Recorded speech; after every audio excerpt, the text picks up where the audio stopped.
Добиточниот пазар во Облешево со месеци назад работи со намален промет и никако да заживее како во најубавите години.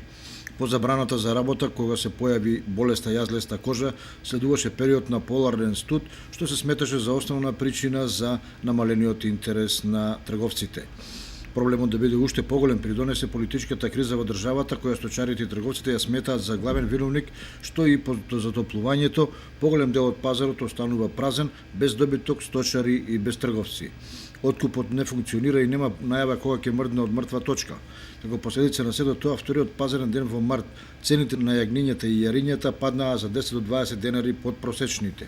Па што е 120-130 динара, ма нема откуп. Джабе ќе се унодумеќ, мачеме се така. Абе што е 120 динара?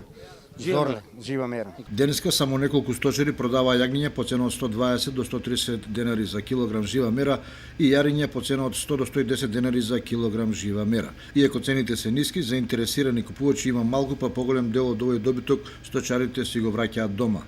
Некои од нив се надеваат дека наскоро ќе профункционира откупот, а други велат дека со приближувањето на великденските и првомајските празници и завршувањето на постите, прометот ќе заживее со тоа што и цените ќе се вратат на просечните.